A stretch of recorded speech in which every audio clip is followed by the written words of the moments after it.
gentlemen, the Diplomatic Academy of the University of Nicosia and OPEC, the Association for Social Reform, welcome you to the discussion Europe, Atlantic and Cyprus in a New Security Environment. The night will begin with brief introductions from Professor Michalis Arkalidis, Rector of the University of Nicosia, and Mr. Kyriakos Pieridis, President of OPEC. As a keynote speaker, we have the honor and pleasure to have with us tonight Mr. Damon Wilson, Executive Vice President of the Atlantic Council, one of the most influential think tanks in the world. An open discussion will follow with Dr. Konstantinos Adamidis, Director of the Diplomatic Academy. The night will close with a cheese and wine reception right outside of this amphitheater. We wish you a pleasant and constructive night. Colleagues, students, the first thing I'd like to do is to warmly welcome Damon Wilson, the Executive Vice President of the Atlantic Council, to the University of Nicosia. I'd like to say that it's an honor and a privilege to host at our university the Executive Vice President of one of the most respected and influential think tanks in the United States. We've distributed a short CV for Mr. Wilson with the program, and as you can see, he has wide experience of high-level policy making and implementation in relation to the subject about which he will talk to us today. Throughout his career, he's been involved with Europe and with transatlantic relations, and between 2007 and 2009, he served as Special Assistant to the President and Senior Director for European Affairs at the National Security Council. I'll start my introduction by saying that to understand the range of attitudes in Cyprus in relation to the Euro-Atlantic community, one has to go into a little history and remember the historical anomaly of Cyprus having been a colony in Europe of Britain until 1960, and the difficult and frequently painful course of political events during the time of the Cold War, which culminated in the invasion of Turkey in 1974. Three NATO members, the United Kingdom, Greece and Turkey, were and still are by treaty guarantors of the independence, sovereignty and territorial integrity of Cyprus. In 1974, one guarantor, Greece under a military junta, mounted a coup against the government of President Makarios. Another guarantor, Turkey, invaded and divided the island, occupying the northern 37% of its territory until today. And the third, the United Kingdom, took measures to safeguard its military bases on the island and, for the rest, watched. To be fair, I have to say that recent research shows more and more the honourable role behind the scenes of Foreign Secretary Callaghan at this time. Naturally, these facts have contributed to conditioning the range of political attitudes in Cyprus since 1974. At the same time, it has frequently seemed that in efforts to reach a solution of the problem, the attitudes of other NATO members, including the leading ones, were conditioned by the fact that Turkey is an important NATO member, so that it has been the Cyprus government and the Greek Cypriots that have had to make concessions in negotiations which have periodically taken place since 1974, sometimes having to move away from what are seen as questions of principle, such as the right of refugees to return, property rights, citizenship rights, and the withdrawal of troops. On the other hand, since 1974, economic, social and political development has proceeded rapidly.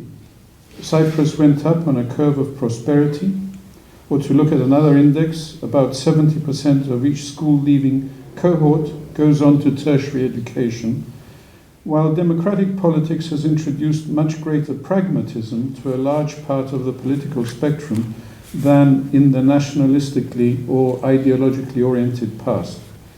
A major culmination of these trends has been the accession of Cyprus to the European Union in 2004 and the reorientation of Cyprus' foreign policy from a non-aligned direction to the European common foreign and security policy. In public opinion in Cyprus, the United States has, of course, the enormous positive soft power image that it has in much of the world, while hundreds of Cypriots, including myself and our chair this evening, Konstantinos, have studied in US universities. In recent years, economic relations and cooperation in security relations between the United States and Cyprus have been advancing very positively, including anti-terrorism cooperation, proliferation security initiative, combating trafficking in persons, search and rescue. The fact that the United States has been supportive of the right of Cyprus to explore and utilize energy resources in its exclusive economic zone, and that the first company to engage in such exploration, Noble Energy, flew the Stars and Stripes on its platform, has also reflected positively on US-Cyprus relations. And Cypriots were happy to hear their country described as a strategic partner by Vice President Biden during his recent visit. But the situation remains complex. Cyprus is called on to revise traditional orientations at a time of great change and turmoil regionally and globally. Firstly, there is the shift of gravity which has been going on for some time from the Atlantic to the Pacific. According to the German Marshall Fund of the United States, the shift of gravity in world politics, driven by developments in Asia, has left the partners in Europe seemingly out of love with Americans, who were pointed at for redeploying their capabilities away from Europe. And Europeans, at the same time, were being questioned for having lost their attractiveness and leadership role. One of the important reasons for the loss of attractiveness for what was once called by an American the European dream is that the financial crisis is pressing Europe towards renationalization of many policies and even to remembering old nightmares. But apart from tectonic long-range shifts, we have also wrenching events. In November 2008, the then NATO Secretary General, the Dutchman Jaap de Hoop Scheffer, said in a speech, "If the past century has made one lesson very clear, it is that no other single nation's development can affect European security more profoundly than Russia's." And he went on to indicate, "We should aim for a relationship where disagreement in one area does not lead to a breakdown of our entire cooperation. This would be a strategic advantage for all of Europe." Cooperation prevailed on the whole in the past, as when Russian troops contributed to the NATO-led peacekeeping operations in Bosnia and in Kosovo. Recently, however, the Ukraine crisis has, to say the least, cast doubt on the stability of relations that has been forged between NATO and Russia. Some are referring to the genesis of a new Cold War. At the same time, as unforeseen or not so unforeseen consequences of the Arab Spring, the old order in the Middle East and North Africa seems to be breaking apart. In the vacuums created by civil wars and failing state structures, jihadist groups have found new breeding ground in the Sahel, in Syria and in Iraq. Some groups, like the so-called Islamic State, are even attempting to take control of territory, posing a direct threat to all the states in the region and reaching close to the Mediterranean. Cyprus does indeed acquire a new significance, together with its strong relations with Greece, Israel, Egypt, and another number of other states in the region. Yet the main security threat to Cyprus still comes from Turkey, and that country is also a member of the Euro-Atlantic Alliance. And Cyprus is called to redefine its orientations during a very difficult time, both because of the global shifts that I have referred to before, but also before of renewed, I can only call it gunboat diplomacy on the part of Turkey in the southern exclusive economic zone of Cyprus, while the Cyprus problem remains unresolved and the region around us is in turmoil at a time of major tectonic shifts in the world and in the region. Brent Scowcroft has said that he hoped that the Atlantic Council will help us, referring to the United States, find an anchor in this world and do it successfully. If this is true of the United States, imagine how much Cyprus needs an anchor. Indeed. Thank you very much, Professor Atalidis.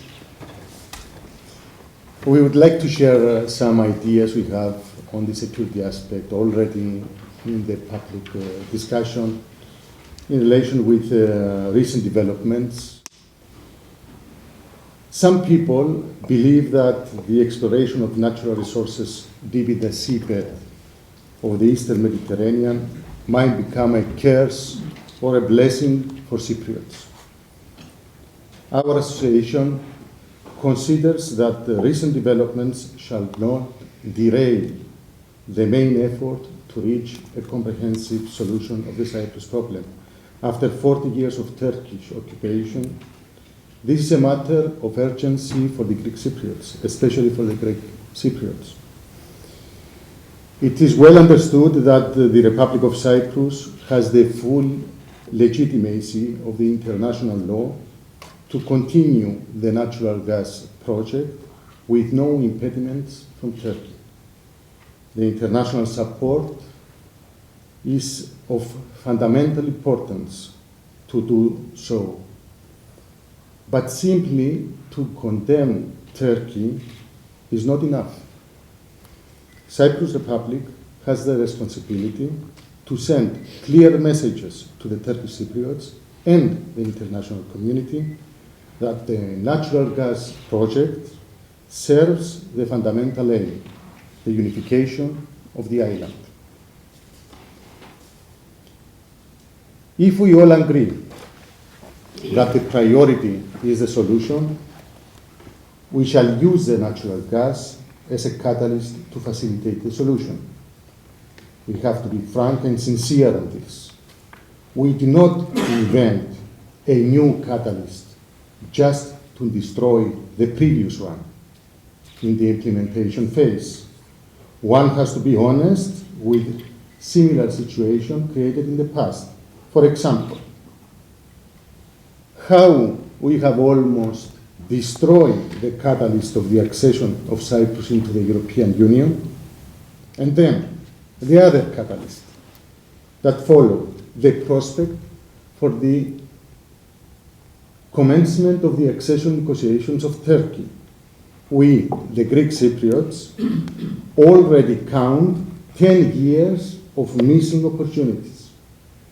The only tangible result of our European policy is that we have created a messy situation. No one in the European Union understands what we are really aiming for. Cyprus issue is more complicated than ever. Unfortunately, we are moving towards an unreversible division, dichotomy. Cyprus government has to invoke a more reliable and convincing approach that exceeds the commitment of President Anastasiadis that the natural resources are belonging to the state and via the state to the citizens, both Greek Cypriots and Turkish Cypriots. There is much room for initiatives for Nicosia government, and many elements of these initiatives already exist. The previous agreement on the federal structure of the United Cyprus, including the clear competence of the central government on natural resources, for example, the convergences on how to share the revenues of the natural resources among the constituent entities in relation with the needs for growth. There are also sound examples of the past in similar issues. Back in March 1998, President Klivridis issued an open invitation to the Turkish community to appoint representatives as full members of the joint Cypriot team led by former President George Vasiliou to conduct the negotiations for the accession of Cyprus into the European Union. Dear friends, the ongoing talks need a real breakthrough. We cannot discuss all issues from the beginning after every election, after 5 years. The real breakthrough is now depending on whether we can address fundamental chapters of the negotiations, such as the security issues, that have never been addressed in an adequate way. The security chapter needs a fresh approach that must be in tune with new trends in the contemporary world. We are aware of the most difficult part under discussion in the chapter of security for the Cyprus problem, the right of unilateral intervention of the Treaty of Guarantees, not excluding military intervention. This kind of intervention by Turkey in the internal affairs of a member state of the European Union contravenes all the treaties on which the EU is founded. We believe that the EU, in the context of the Euro-Atlantic relationship, should assume the responsibility to supervise, for as long as necessary, a new mechanism of guarantees which are consistent with the current status of the island as a member state of the European Union. The EU shall make use of all the relevant provisions of the Treaty of Lisbon, including the Article 62. We need to work out a formula that will enable EU to contribute to the security needs in a practical manner, in a manner that will be understood by every citizen. Thank you very much. Thank you very much, Gerardo. I have the pleasure to have Mr. Wilson to give us your speech. If you prefer to use the podium, we're here. All right.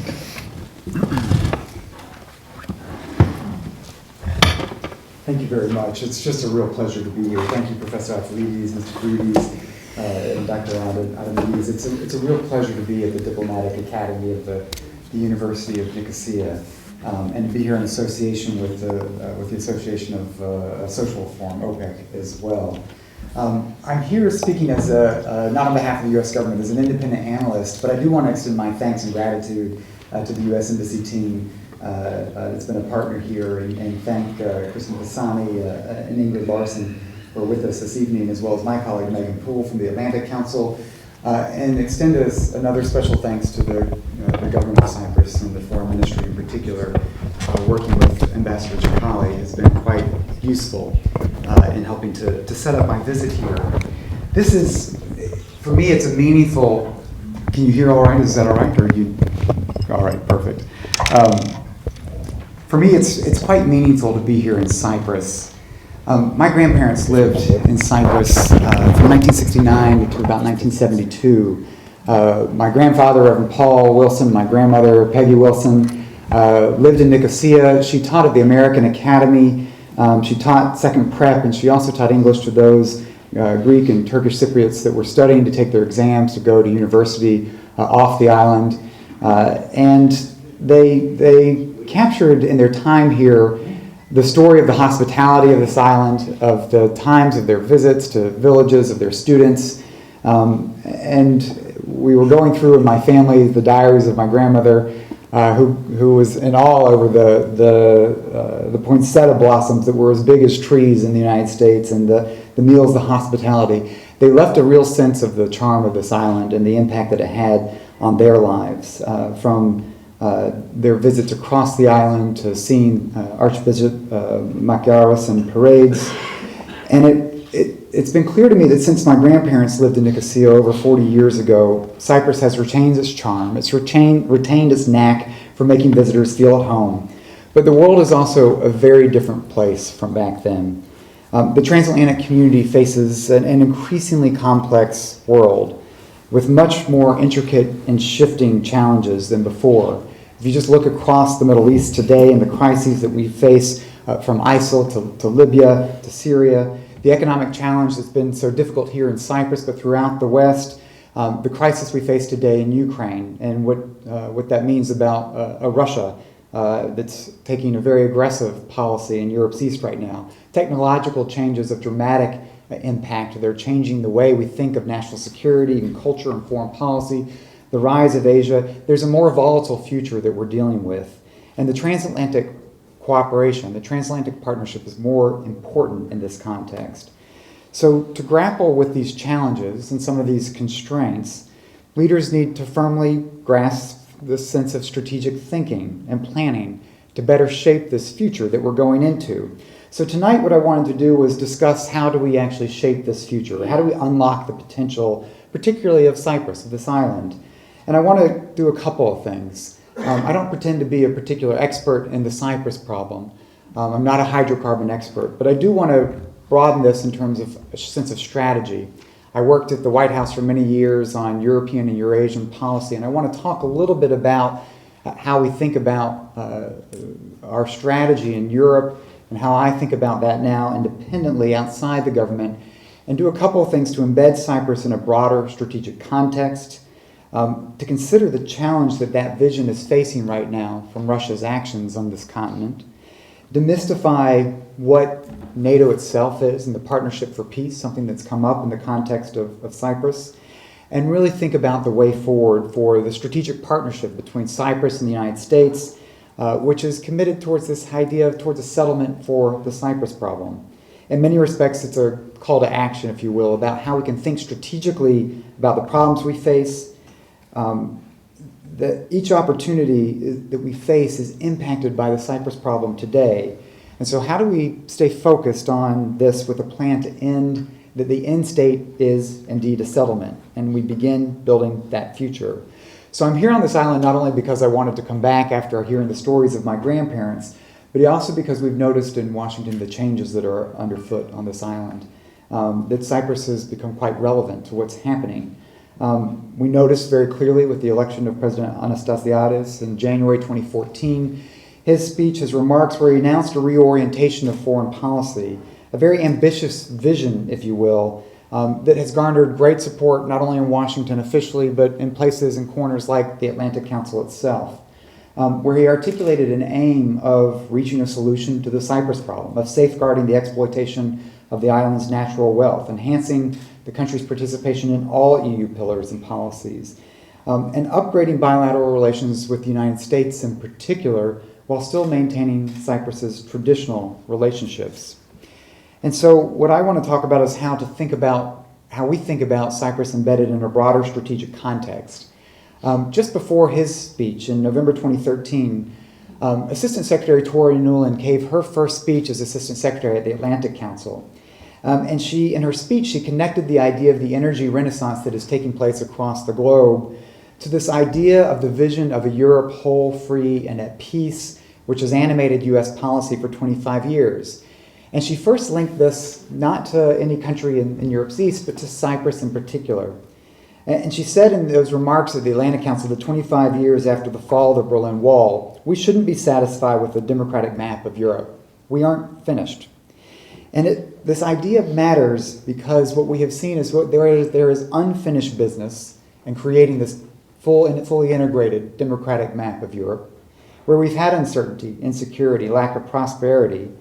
It's had the potential to lead to violence, as we've seen today in a place like Ukraine, a situation that we're intent to avoid throughout the rest of Europe and certainly here in Southeast Europe.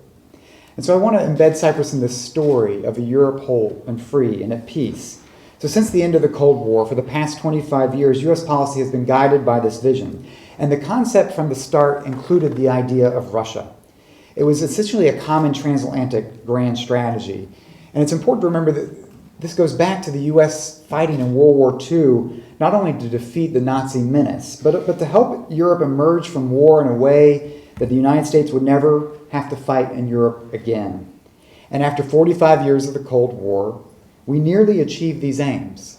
If you remember Mikhail Gorbachev and his call for a common European home, which was matched by President Herbert Walker Bush in May 1989, and the city of Mainz speaking to the people of then a divided Germany, where he first articulated this vision of let Europe be whole and free.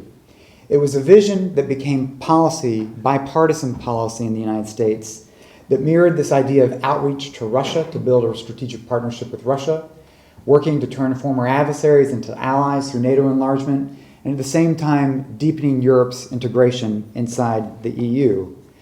And the context is important. I want to take a moment on this because in the debates that we see today about what's going on in Europe and Eurasia, there's sometimes historic amnesia. There's sometimes a temptation to blame the West for the crises that we're seeing, particularly in Ukraine today.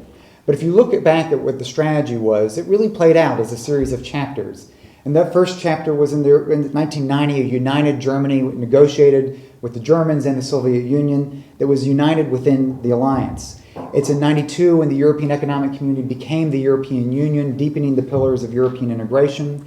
And in 94, when we first began the outreach to the East, former adversaries, through the Partnership of Peace, and all the countries of the former Soviet Union, including Russia, former Warsaw Pact countries, joined this partnership. It played out in a second wave, a second chapter in 97, where we forged a NATO-Russia Founding Act, the NATO-Ukraine Charter, where the EU did the same with Russia as well that year, and where then the alliance, only after concluding those agreements with Russia, then opened its doors for the first time to Poland, Romania, to Poland, Hungary, and the Czech Republic. The third chapter played out again in the context of in the wake of 9/11. And there was an atmosphere where we negotiated, and I worked at NATO at the time, and I was at our summit in Rome, in Practica di Mare, where President Putin and President Bush agreed that the NATO-Russia Council being forged in 2002 was meant to be a pathway to an alliance with the alliance. Those were the words of President Bush, a pretty ambitious vision at the time. And President Putin responded with the idea of how to forge this common space from Vancouver to Vladivostok. The EU followed suit that same year, introducing the euro, deepening integration, and we saw the Big Bang in 2004. 7 new members joining NATO alliance, 10 new members, of course, including Cyprus, joining the European Union. It's the fourth chapter where this recipe, this vision, began to break down. In the late 2007, we saw it still had some momentum in the Balkans. And we saw Romania and Bulgaria enter the EU. We saw Albania and Croatia slip into NATO. But it was at the Bucharest summit where the alliance split in the face of Russian opposition over how to handle the aspirations of Georgia and Ukraine. And Russia rejected an offer of the United States to form a strategic deal, a strategic missile defense pact with Russia. And what happened here was over time, changes were taking place. But these changes were essentially changes that were taking place inside Russia. And if you look at Russia over this arc of this period, you saw what was happening internally. A tightening grip on media, on civil society, on political parties. A system that was being built of governance on the backbone of corruption. And you saw the antecedents of what we see playing out today in Ukraine. You heard from the Kremlin the articulation of a doctrine of a privileged sphere of influence, of a compatriots policy that said that Russia could represent Russians and Russian speakers abroad no matter where they lived. We saw the unfolding of passports going to many of these individuals, peacekeepers used to help freeze conflicts in place. And then the Georgia-Russia war, occupation of Abkhazia, South Ossetia, and then more recently, when we thought this was more about NATO, Putin actually turning to the European Union and saying, no, it's about you as well. And the Eastern Partnership being met with a firm pushback by Russia, forcing Armenia to drop that path, then Ukraine, prompting the Euromaidan, leading to what we see in Ukraine today. And I set this context a little bit because if you think about the strategy of Europe whole and free, I take away a few conclusions. That we do have to remember this process of NATO and EU enlargement, that it has actually been a historic success. And we shouldn't take that for granted, and we shouldn't blame that as the fault for the challenges we face with our partner in Russia today. But the second conclusion is that we have to face that the strategy has hit a roadblock. Putin has essentially rejected this vision This plan that included Russia in this vision, he said no to that. And so the reality is we now need a renewed strategy that neither denies the aspirations to this idea of integration to those that want to be more firmly embedded in the transatlantic community, nor that abandons the idea that Russia ultimately has a place in this Europe. But it recognizes that Russia is now hostile to continued enlargement and that it's looking to block its advance, whether that's in Ukraine, Moldova, Georgia, or perhaps even Serbia on its path to the EU, Montenegro on its path to NATO. And I think that's where we want to make sure that's not the case here in Cyprus, a very different situation. But we don't want to see forces working to keep Cyprus stuck in a status quo. We want Cyprus to advance. And so I want to take a moment so that we understand what I believe may be Putin's strategy in a way that, not inside his head, but it strikes me that what's playing out right now isn't about Crimea. It's not even about Ukraine. What we do see is an intentional tearing up of the post-Cold War order in Europe, a challenging of the West, if you will, despite the close ties that many of our countries had and have with Russia. And we have enormous security interests at stake in what's playing out. We're seeing first this crisis being used to consolidate his authoritarian control at home, to dominate his neighbors through coercion, dismemberment, preventing them from moving towards the institutions of the Euro-Atlantic community. This idea of restoring a sense of empire even, a new Russian Orthodox ideology that's an alternative to the West, built on Orthodox chauvinism in some respect, that keeps conflicts frozen in place.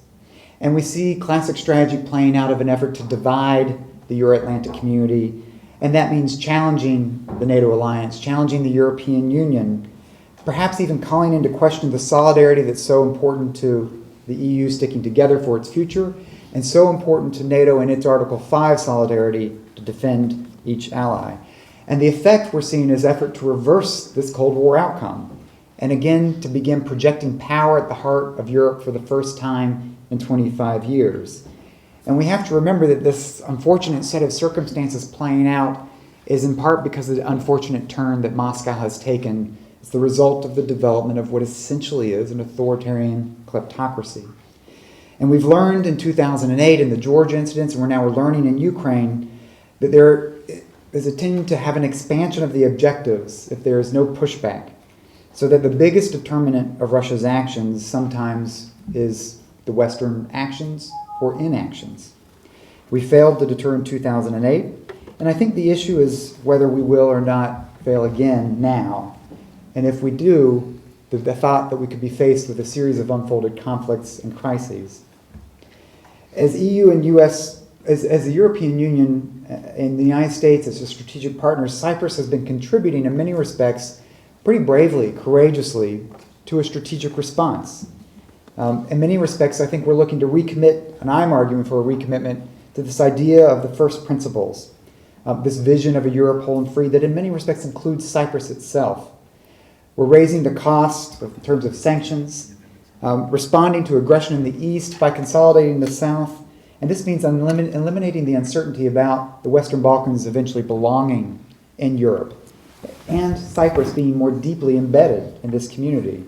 It's about energy diversification across the EU and in the Eastern Med.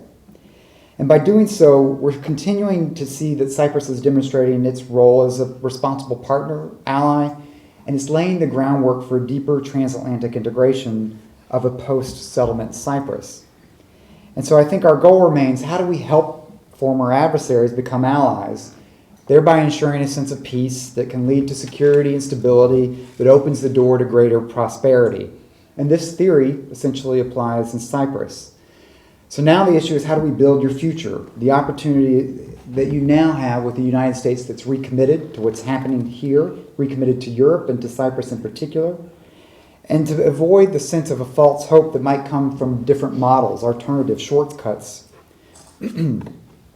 So we have to acknowledge already where we are and this contribution that Cyprus is making to a strategic partnership. We've seen bases here for the UN Organization for the Prevention of Chemical Weapons mission to remove and destroy Syrian chemical weapons, cooperation with U.S. Special Forces in securing a rogue Libyan oil tanker, search and rescue exercises, coming to the aid of Americans that evacuated from Lebanon, being involved in proliferation security initiatives around how to prevent non-proliferation. It's this daily drumbeat of cooperation that leads to habits of trust that build security and confidence in maritime security, CT, non-pro. And as Vice President Biden said when he was here in May, it's the issue of a settlement that could unlock a deeper strategic partnership and help Cyprus enjoy the benefits of its energy resources, which we've heard from already tonight. But this is a strategic partnership, and that means it's first strategic, not tactical. So it's not where we are on the twists and turns in the news cycle, or is U.S. wording strong enough on one issue or another, but it's about the long-term interests. Who is with you on the big issue? And I think the issue of a strategic partnership with the United States is focused like a laser on helping Cyprus achieve its potential through a settlement, rather than others that might be interested simply in gaining influence or leverage here in Cyprus, that might be suited if there is no settlement, that might pursue a more transactional approach. But it's also a partnership which is a two-way street. It means we don't always agree, but we cooperate because we have a base of certain common interests and shared values. So it's not only symbolic, but it's practical. And I think that's part of what we've been exploring while I've been here on my visit, of how do you put ideas on the table to maximize what's viable now in that strategic partnership while planning aggressively for the post-settlement. And in some respects, this means not waiting. Thinking about, as we've heard, potential Cypriot interest in something like the Partnership for Peace. So it's responding to the presidential call here, President Anastasiades' call for the potential of a future Cyprus in which it is more embedded in the Euro-Atlantic community and has a stronger tie with the alliance with NATO itself. And the story, I just want to take a moment then to talk about the alliance, because I think in many respects understanding its origins is important to figuring out the Cypriot relationship in the future. And even the story of my organization, the Atlantic Council, is intertwined with the story of the United States and Europe and this alliance. This is the year that all of you know we celebrated the 70th anniversary of D-Day, which was the narrative of the U.S. commitment, a difficult U.S. commitment to Europe's freedom and its security. And it wasn't the natural outcome of U.S. history or U.S. policy. You have to remember that ever since George Washington, the instinct in the United States was remember his farewell address cautioning against foreign entanglements. And this really led to a breed of isolationist strand in U.S. national security thinking. We didn't want to get involved in World War II and World War I, and after we withdrew. We came back reluctantly into World War II, and we wanted to disengage again after the end of World War II, but we had to change that as we were concerned about the French-German relationship. We were concerned about the Soviet Union. And in 1948, President Truman did something very incredible for the United States historical policy and created a permanent alliance with Europe, NATO, a permanent commitment of the U.S. to European security. We were reluctant. If you look even at our U.S. Senate debate at the time, we wanted to limit this to Europe. We were very cautious about getting pulled into global entanglements. There was a real emphasis that this had to be defensive. And the whole purpose of the alliance at its origins was to avoid war by doing two things: ensuring that we integrated militaries of former adversaries, helping to lock countries like Greece and Turkey more formally together in 1952, bringing Germany into the integrated military command in 1955, but also, second, deterring attacks through strength, a lesson of the appeasement of Germany in the past applied in the Cold War of peace through strength. And this is when the Atlantic Council came into birth, because a group of former secretaries of state knew that this wasn't what the American people naturally would support, the idea of active U.S. engagement in Europe on a permanent basis. And so that's what our organization's mission is. How do you sustain permanent U.S. engagement and leadership in the world, in Europe, with our closest allies and partners? And so that gives me a sense, since I've been here, that the alliance itself carries some political baggage in Cyprus. And so to determine where this relationship may go in the future, it's important to understand what it is and what it isn't. And there are a lot of misconceptions out there. First, as I said, truly is a defensive alliance. Most alliances have targeted someone else, and when you read the Washington Treaty, it isn't about anyone. It's not targeted at anyone. It's about what brings countries together, about their commitment to defend each other, protect their sovereignty, territorial integrity, and perpetuity, something that Cyprus should be a part of at some point as you think about its security. But it's actually more than that. It's more than a military alliance, it's a political military body that's clear that it's not just a military marriage of convenience like most, but it's an expression of solidarity, of this common sense of values and interests. It's meant to be and trying to be a force through peace, and it pursues this through this idea of collective defense, cooperative security, and crisis management. And it very much is an alliance of equal sovereign nations. Yes, the United States is by far the biggest, but it's not the Warsaw Pact. Consensus rules the day, as most countries understand. They're not subject to subjugation by the United States. Nations remain sovereign, and in fact, there's no automaticity. Even during the Cold War, you look at the divisions in the alliance over Suez or Vietnam, nuclear policy. Even the vaulted Article 5 of defending each other depends on the UN Charter, on sovereignty of national decision-making. And it carries the cost, but the cost that each ally contributes its own weight, it's like life insurance in some respects. And it's also helping countries understand through greater efficiency they can reduce their costs. But I hit on this a little bit because your president had articulated this idea at some point. The issue for Cyprus isn't NATO membership today. It is the path towards partnership for peace. And he articulated this as part of your strategic shift, perhaps, and noted that it's an anomaly that Cyprus is outside of this network. In fact, it's the only EU state not in the Partnership for Peace. In fact, it was founded with countries like Russia, like Azerbaijan, Malta, Finland, Sweden were part of this. And over time, we saw countries like Switzerland, Ireland join. Bosnia, Serbia, Montenegro. So it leaves Cyprus in the category essentially with the Holy See, the Vatican, of being outside this context. And the idea behind this whole concept of the relationship, because I know it's even controversial here in Cyprus, the idea of partnership is cooperative security. It's one of the alliance's core tasks. That means that Euro-Atlantic security is best assured through this wide network of relationships and partners with countries and organizations in the region. And it's built, as the framework agreement says, on this joint conviction that stability and security can be achieved only through cooperation and common action in this Euro-Atlantic area. It was meant to bind the East to West, to ensure that there were no dividing lines, and to provide a practical basis for bilateral cooperation between these countries and NATO, and it allows them to build this at their own speed in a tailored way. And so I think I want to set that out there because part of the key attributes are its self-differentiation, transparency, it's open to all, it's diverse.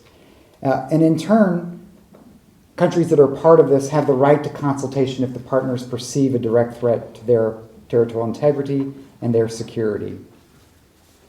It unlocks a whole series of steps that are of a practical nature that could help Cyprus think about its own security and defense and its own planning. But this brings us to the issue that I want to close on of the unfinished business of Cyprus itself. When the Vice President was here in May, he spoke of the possibilities to be unlocked with a Cyprus settlement on the island if it was fully integrated into this vision of a Europe whole, free and at peace. And he said it would mean greater prosperity, greater security, a future of limitless possibilities for a generation freed from the straitjacket that decades of division have imposed upon the island. This island can be and should be the bedrock of stability and opportunity for Europe and for the Eastern Med. And I think this is part of the story that we want to understand how we can see this advance. Many of the key challenges, many of the key problems I've heard Cypriots talk about that they face today tend to disappear or be resolved in some respects in the context of a settlement.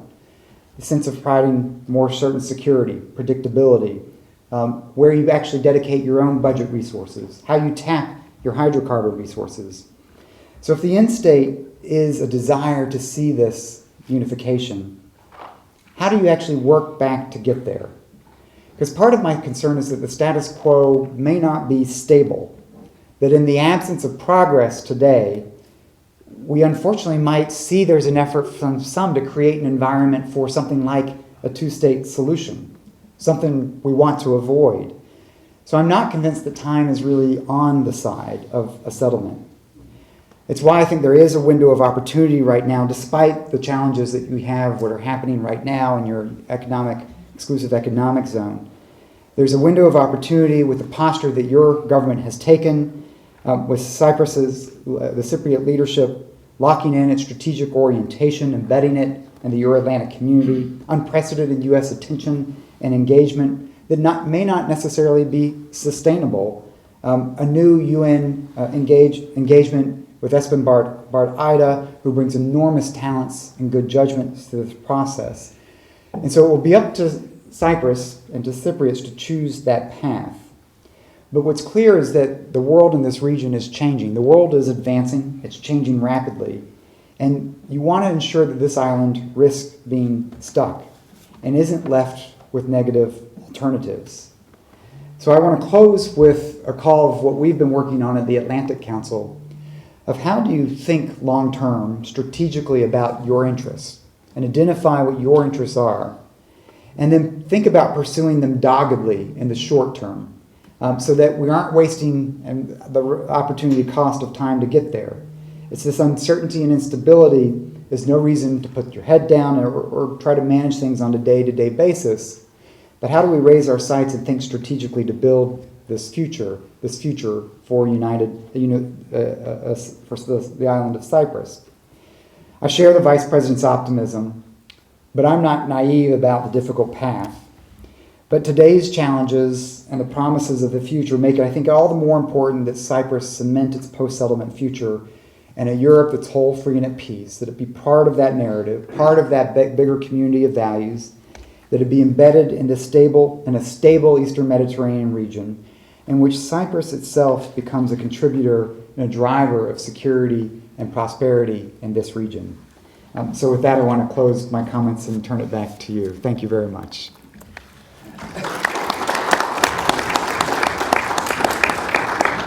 Thank you very much for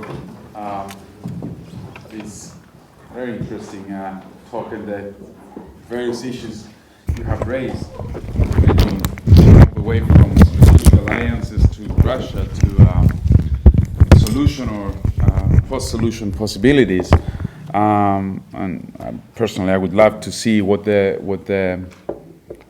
how exactly you envision this strategic alliance with Cyprus and how that might be at odds with the strategic alliance of Turkey and the U.S. because they don't exactly go hand in hand. At least that's how most Greek Cypriots understand it. But I will not hijack the time for the audience. So I will. I will ask the audience for questions or comments, and I would kindly ask you to be as precise as possible, just to have as many as we can. Hi, I'm Odysseus Listou of the University of Nicosia.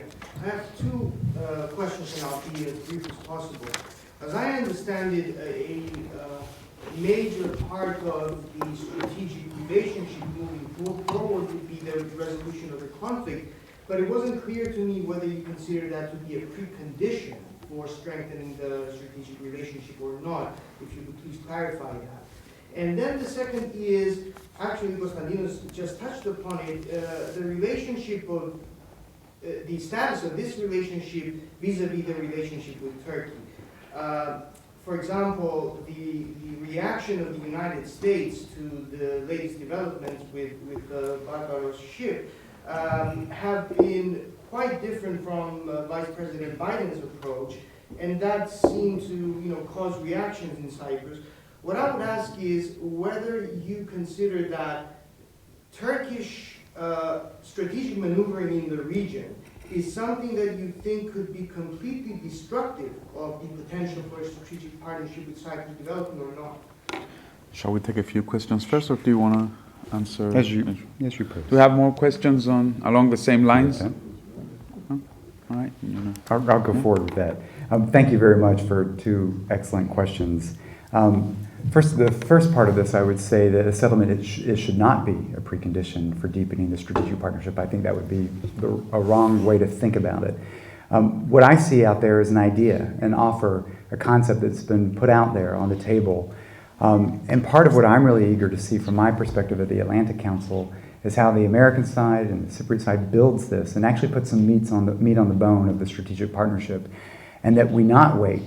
I think Vice President Biden was clear that there's a way to see how dramatically further you can take the strategic partnership in the context of a settlement. And I could see dramatic ways of going much further in the context of a settlement.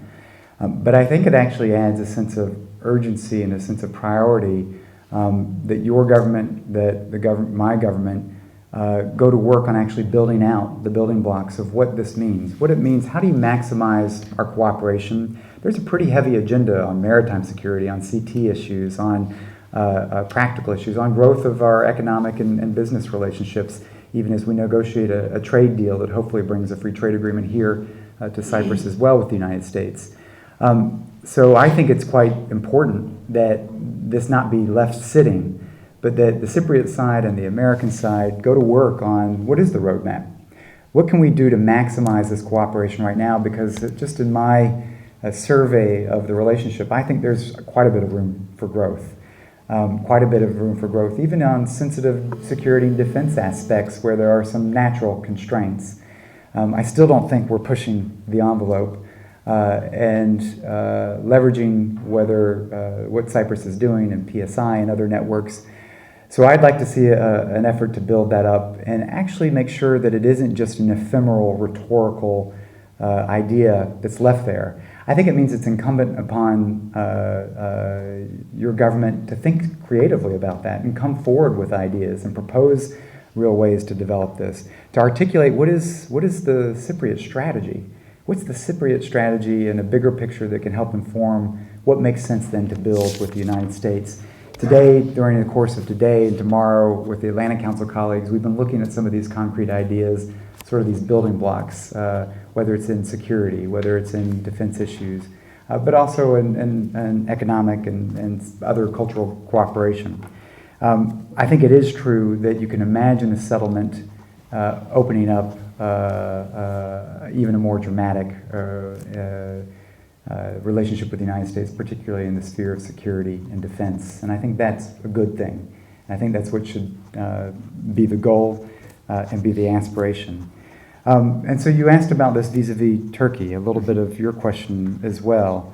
And there's no doubt, I mean, it's pretty striking. I think I am quite pleased to see that the United States has done this with Cyprus because it is a tricky situation. We are a NATO ally. We're a NATO ally with Greece and Turkey. And if I think back to the decisions that President Truman took about bringing Greece and Turkey into the alliance, it was at a time when both of those countries were actually in fairly difficult situations, where the United States was actually in a weaker position internationally than it is today, where we were bogged down with fighting a war in Asia, and we had an expansionist Soviet Union that had its eye on mischief-making both in the Greek Civil War as well as in Turkey. And it was a pretty bold effort by the Truman administration to bring Greece and Turkey in together to help ensure that Southeast Europe wouldn't be a source of instability for the next 30, 40 years. Just imagine what it would have been like throughout the Cold War if that hadn't taken place. And so that leaves the open issue. It's the unfinished business of how Cyprus is locked into that formula. And so, yes, there are some constraints. But I would applaud the American administration for actually trying to bridge that by saying, yes, we have a traditionally complex and close NATO alliance with a country like Turkey, but at the same time, we're committed and convinced that we can build a strategic partnership with Cyprus and over time narrow that delta. Because at the end of the day, I think what we all want is a security structure in the Eastern Med, in Europe's East, which mirrors the transformation in the security environment we've gone through across Europe, where we saw former adversaries becoming allies, where we saw efforts to bind in societies in a common strategic sense so that they were able to actually commit their resources to their people, to their growth agenda, to sense of prosperity, to face other challenges, to work together on challenges that are unfortunately very real and present if you look to your east, in the Middle East, to your south. And I think that's where I see the connection between a strategic partnership with Cyprus and our relationship with Turkey, difficult, complex, and it means we'll get into complications, we'll make some mistakes. Sometimes you'll hear the Vice President be very clear about what he thinks. But it's the right course to try to drive so that we're not wanting to say one or the other. We're wanting to create an environment where this island is going to thrive fully and unlock its potential. Questions? Comments? Can I ask a question? Sure, please. Hi, my name is Kyriakos Spirillas.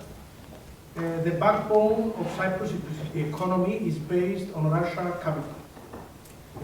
My wife is an accountant in PricewaterhouseCoopers. They are best clients of Russia. Most law firms in Cyprus deal exclusively with Russian companies.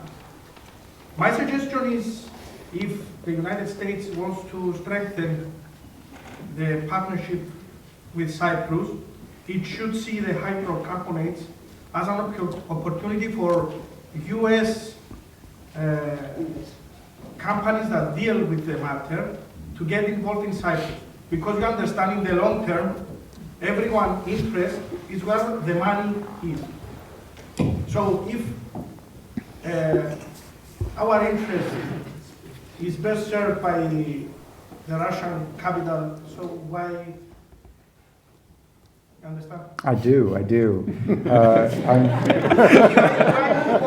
to the United States if our economy is based on Russian capital?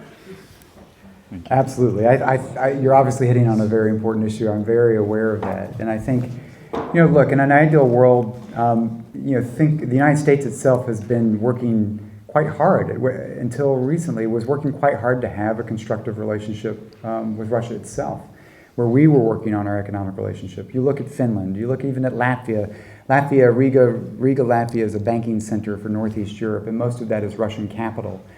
These are difficult issues that we're facing, where we don't want to have to face the choice of not having economic relations with Russia.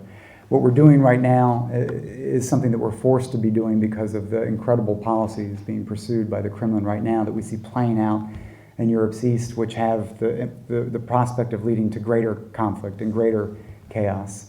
And so your point, I think, is absolutely right.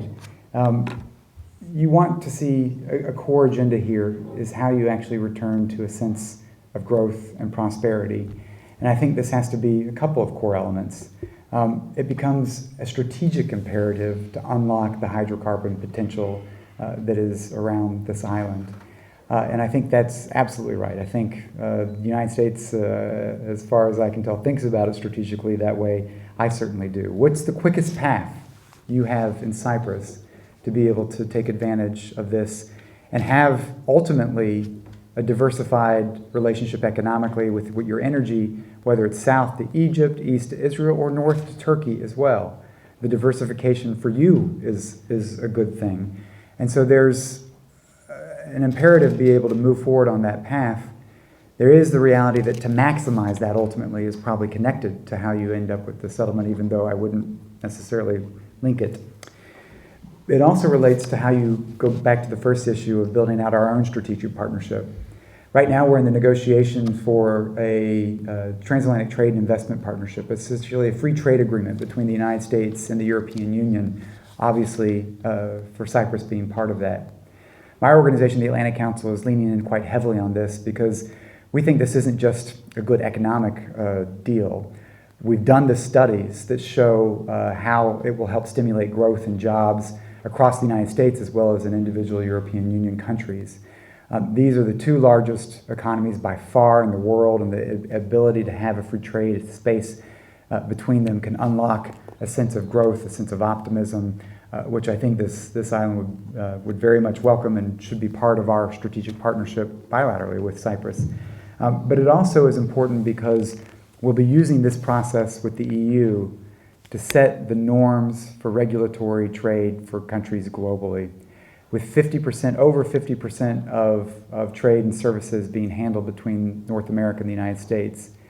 The idea of if we can get agreement, it will have a reverberating effect so that the norms we set for trade between our countries will actually help become global standards over time and therefore have a sort of force multiplying effect on opportunities for export and trade for Cyprus itself.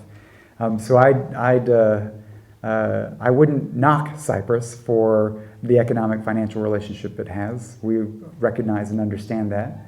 I think it means being savvy and having eyes wide open about sometimes the challenges that may come with managing that and the way that Moscow has tended to approach some of its bilateral relationship. but that we pursue two things.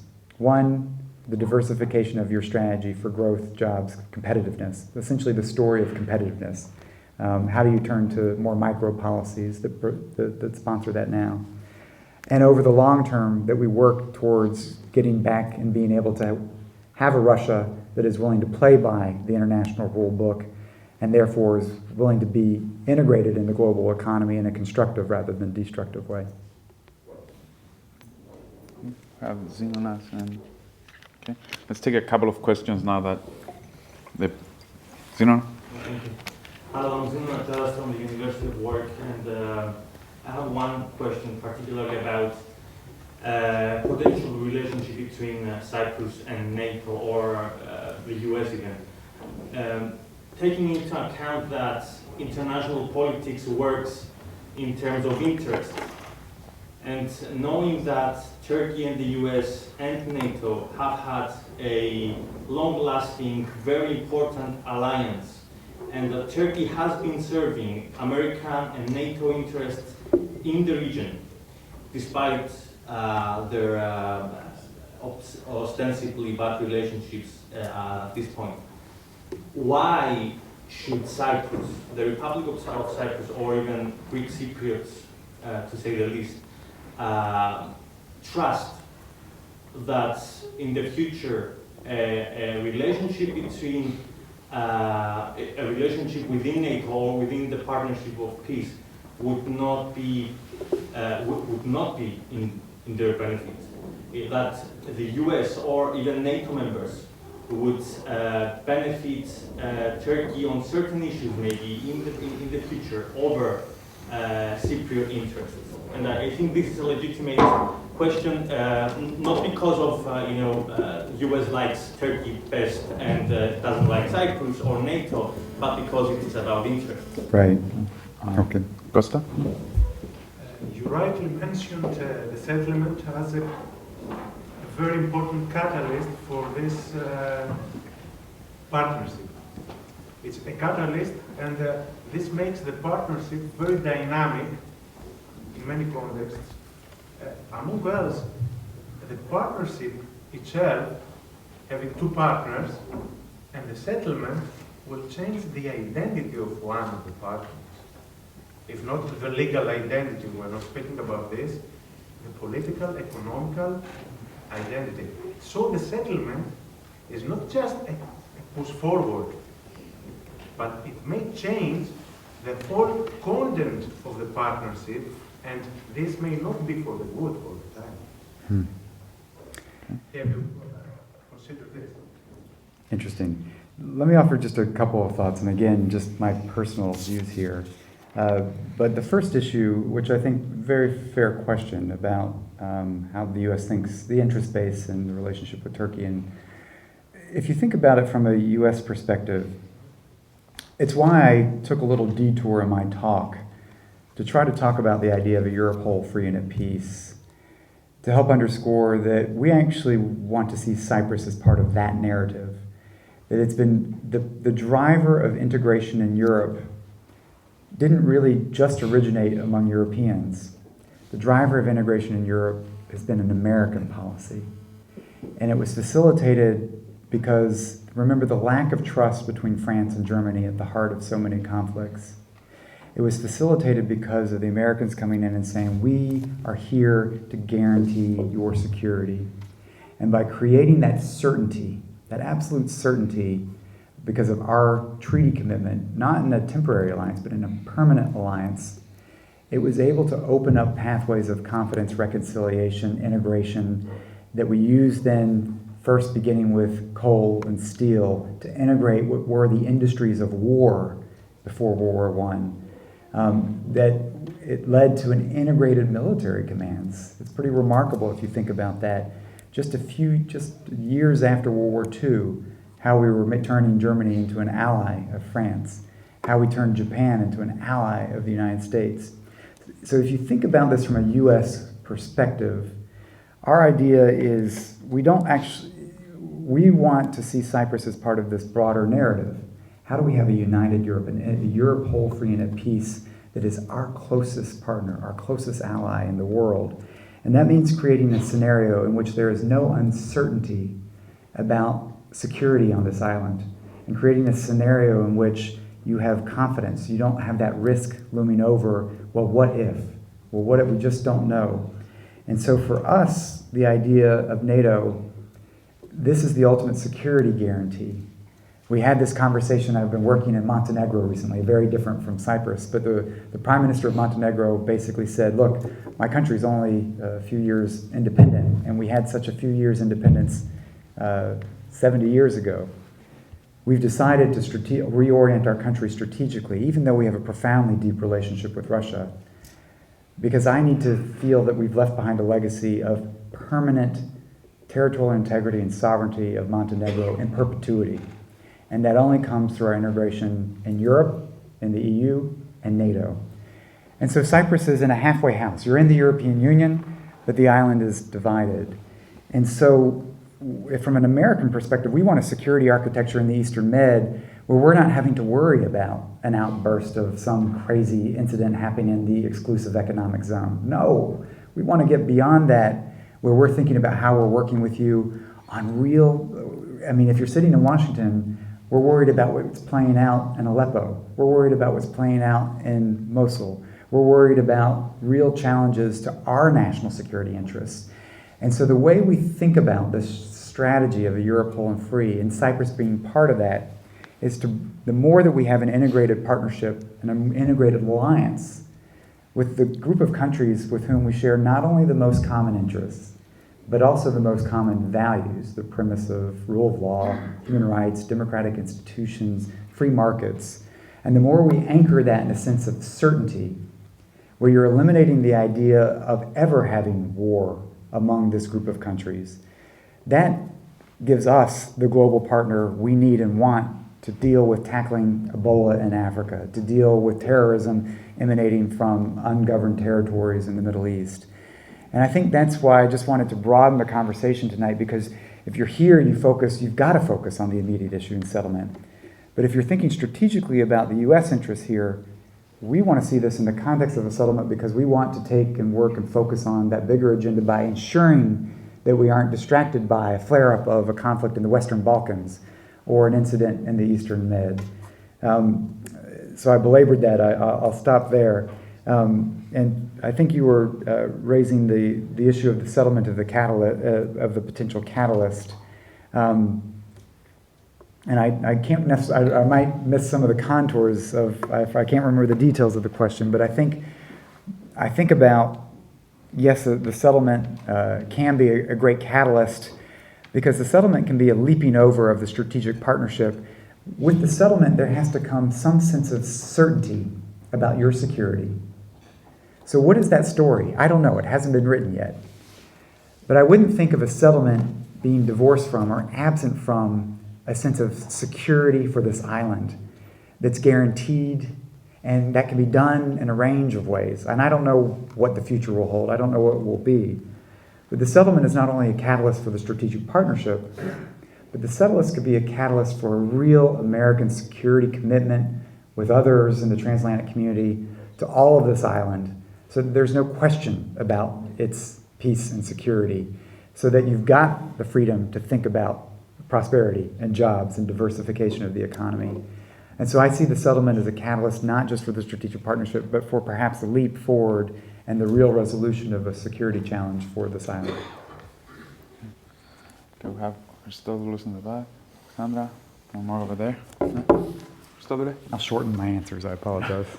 I just wanted to make sure that I heard correctly. Are you suggesting that the U.S. will give an ironclad guarantee to a post-solution Cyprus? So I'm not the U.S. government, so my words mean nothing.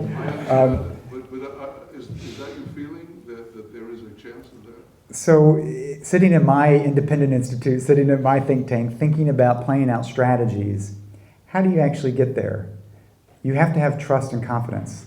There's a reason you don't have trust. I mean, I get it. I get the reason there's not trust. So there has to be a contribution from Europeans, from Americans, from others that ensure that you feel comfortable with what you're agreeing to, that you have the confidence, that you don't just have to trust one another. But you've got things that are reinforcing that are putting it in a... So these are ideas that I would love to explore myself. I can't speak for the U.S. government. If I ever go back to the U.S. government, perhaps you'll see some thoughts there. But I am suggesting that as an independent thinker on this issue. Sana? Two comments on this small question. The first comment is that you said that always the United States supported the European integration. There were times in the 90s that reading the press and the media, you would say that there was not such a fervent support. Actually, there were a lot of people saying that Britain was the country that was serving most the Atlantic alliance than the European Union integration. The second is, the gentleman before said about that, how would the United States help to alleviate the fear that in 2004 most of the Cypriots voted no because they were afraid that without a military power, Cyprus is not a military power, they could not prevent Turkey if Turkey wanted to not to implement the solution. I remember at that time that a lot of Cypriots were saying that the solution should be put under Chapter 7 of the UN so that the UN will interfere if the solution was not implemented, but this was not adopted. And the third question is that how do you see the USA-Turkey relation in 10 years' time? And All right. It's an easy one. and how this will influence your position on how the Cyprus problem should be solved? Right. Those are great questions. Great questions. Shall we take one more Okay, just to... okay. Is it along the same lines or is it something very different? Similar. Okay. Regarding the partnership you're proposing for peace and prosperity and security, what will take into account as the drivers and who do we think in our area? Could you say that one more time? I didn't quite catch that. Who do we think there will be pushing it forward, so the drivers for this kind of policy, and who do you think they will be the ones who will oppose it, will be the impediments? And I'm talking in particular with three guarantee powers, how will they think about it and what support they will give or not support? Which power, sorry? The guarantee power, the guarantor power. Mm-hmm. And also in our neighborhood, how will this will be received by other countries in the neighborhood? Because this is a regional conflict and we have to have some regional solutions. So if we have to have the Greek Cypriot and the Turkish Cypriot communities feel at ease with each other, the other nations in the surroundings should really feel comfortable with any kind of an arrangement, with more American role being played on this island. Mm-hmm. So let me try to take a couple of those, and I won't. I tried to preface all this with I actually don't claim to be an expert on your island, but I do think about strategy. And so I would say about the United States not always being a supporter of European integration, there certainly have been contours of debates where often American political policymakers would worry about is the EU defense structure going to complement NATO or duplicate NATO? But frankly, privately, I mean, when we think about a European Union, we're very eager to see the United Kingdom. I'm very eager to see a United Kingdom that is helping to shape the future of the EU, not opt out. It certainly is not in American interest to see any European Union in which the British are not playing an important role. That's my strong personal view, and at times you've seen that leak and come out of various U.S. officials. So I think from a strategic sense, the United States supports the idea of an integrated Europe that we can work with collaboratively. It doesn't mean that on any particular treaty provision or that we have particular views on how far the EU goes here and there. That's for Europe to figure out. But I think from our global perspective, we want to be able to think of a cooperative, integrated Europe to work with. On I think you raise an important point of the lack of confidence in 2004 and the vote of a no.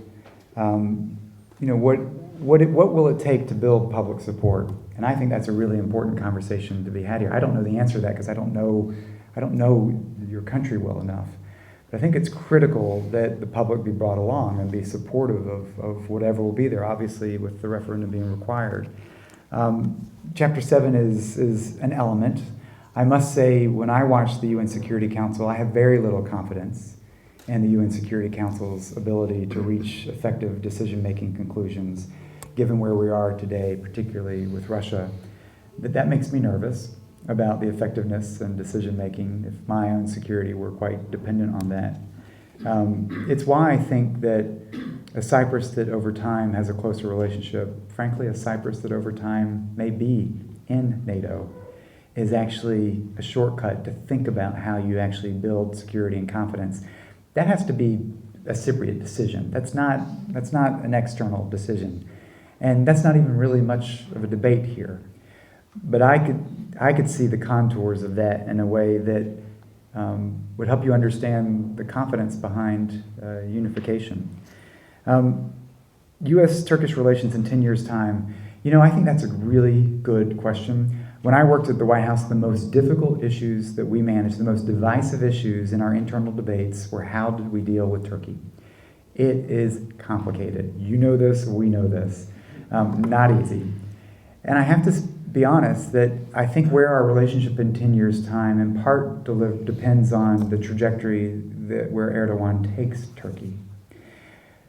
The idea of a permanent alliance for the United States is sustainable with the American people because it's seen as being based on with countries with whom we have common interests and shared values.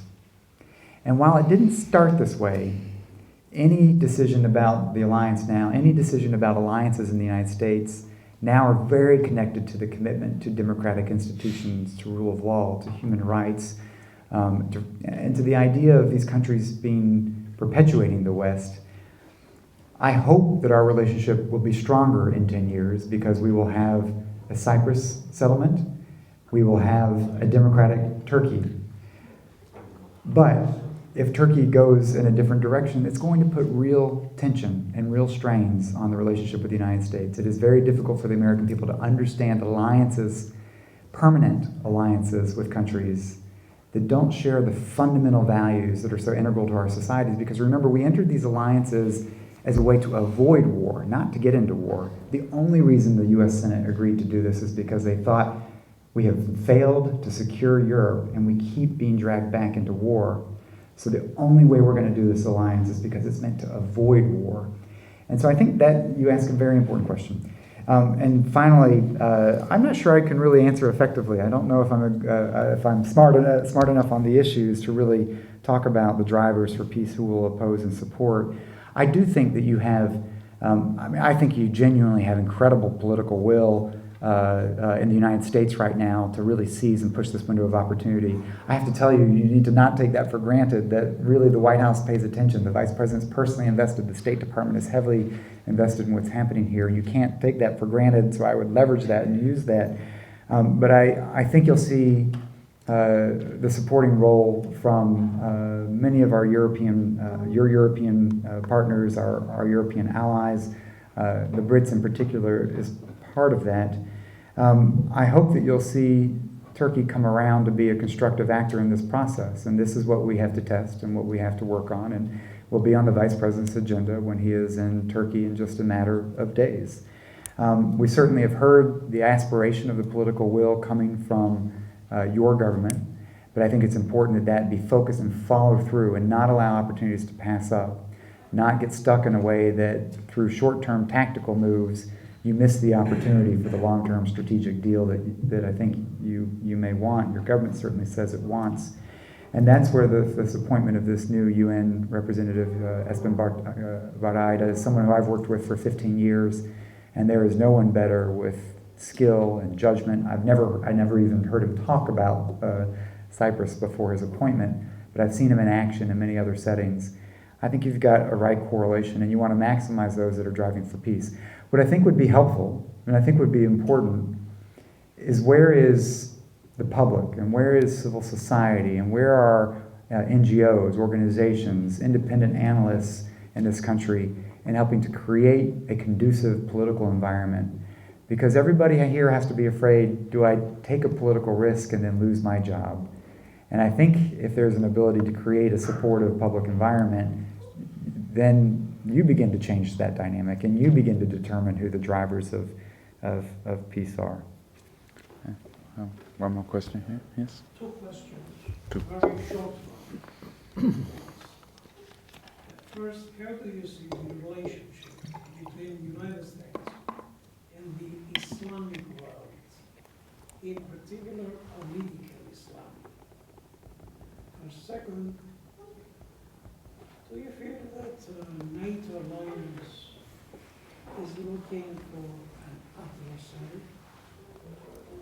And what is the contemporary developments that NATO alliance should really address? Sure. I'll try to take those two quickly. Very good questions. I don't think the United States yet knows how to manage its relationship with political Islam. We don't have a handle on it. We don't know what to do. Look at our country. Our country's been reeling from a debate where the American people have looked at this region and said, we think President Bush probably overreached. We really, Iraq was just too much. And then the American people look what happened when we pulled out of Iraq, and they see ISIL, and they see these horrible beheadings. They saw the Arab Revolution, the Arab Spring, where people were excited but uncertain. And now they're thinking, okay, well, maybe it was a mistake to say we have nothing to do with this as well. I don't think we figured it out yet, and I think you're seeing a brewing debate in the United States over what is our role in the world, what is our role that we should play in the Middle East. I mean, remember President Obama's aspiration where he announced the so-called pivot to Asia was meant to demonstrate that we were going to not turn our backs on Europe or even turn our backs on anything. The pivot was an unfortunate term, but we're going to shift our resources, our political resources, our diplomatic resources, our military resources from being over-invested in the Middle East to start to make the investments for the long term of the rise of Asia, where both opportunities, incredible opportunities, and real challenges will face us over the next 100 years. But what we've learned painfully is that Asia may be the strategy for the next 100 years, but the Middle East is on fire for this decade. And as much as we want to limit our role, we've decided that that actually is problematic as well. We overreached, we've underreached. You now see us engaged in mobilizing and building this coalition against ISIS and trying to develop a more coherent strategy in Syria to try to play the right supporting role in Iraq. But I'd say this is an area where there is homework to be done because, one, we don't have a handle on political Islam and how we relate to that, and we aren't sure what we really, I don't think there's clarity yet. And it's not an issue about President Obama or this or that. I don't think the American political center, the American political body elite, has a center of gravity of what's the right role to play as we did maybe 20 years ago. So this is going to continue to play out. It's going to be bumpy. It's going to be difficult.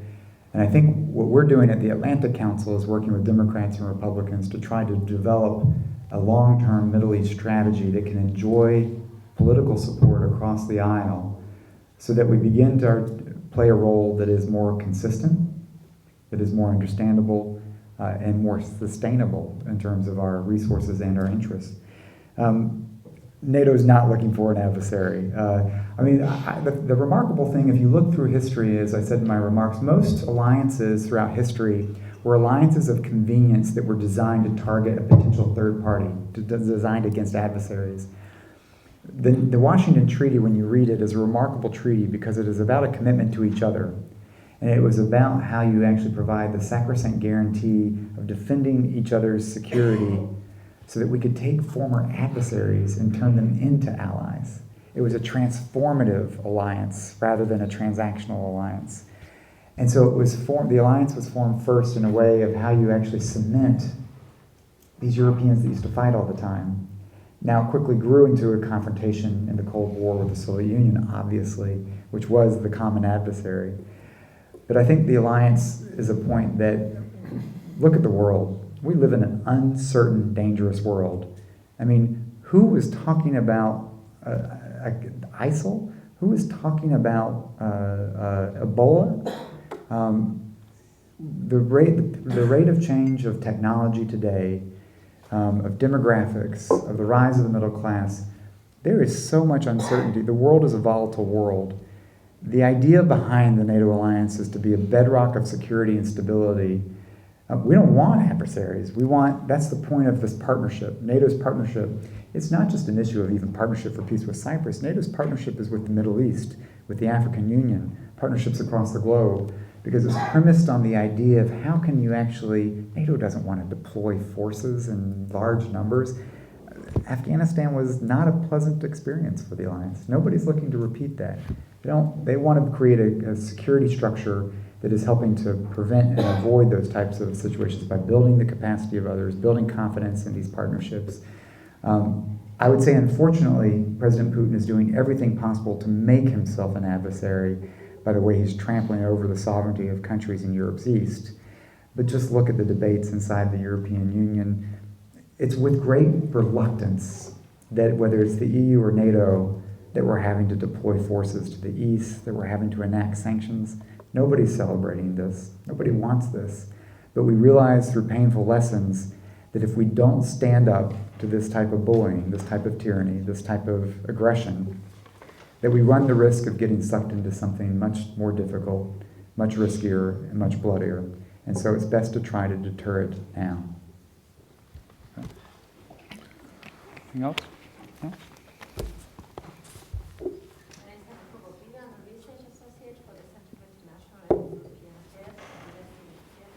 My question is the following. I mean, the analysis, thank you for the analysis. I think it was taken under the assumption, status paribus assumption that the American hegemony and American power stays undiminished. Well, the Russians don't actually think that. The Chinese obviously don't think that either. So I would really like to hear what you think about the change of power relations in the Eastern Mediterranean, because a lot of analysts, a lot of American analysts think that the Americans have actually created a vacuum in the Eastern Mediterranean, and this has created a lot of instability in the region. Mm-hmm. So what is your estimation of what's happened? Right. You're hitting at what is a pretty fundamental debate in my institute and lots of discussions in Washington, that when the United States steps back and disengages, it leaves a vacuum that is often filled by forces that are not in line with our interests. And so we're facing the challenge right now of how to do sustainable policies, sustainable approaches that both the American people will support and that we can afford. And so it's not necessarily a story of American hegemony. I wouldn't even think of it that way. We don't really aspire for that. I mean, most Americans, frankly, wouldn't want us to have forces even in the Eastern Mediterranean. We have to make that case to the American people. But it is how we can build stronger capacity with like-minded countries, how we can leverage our alliances and our partnerships with like-minded countries, how we can sustain a presence, which is often American-led, but with others. This isn't just about the United States, it's about Europeans, it's about other partners that we're building in the Middle East to help create more viable security structures that I do think over time have to recognize that others have to play a part.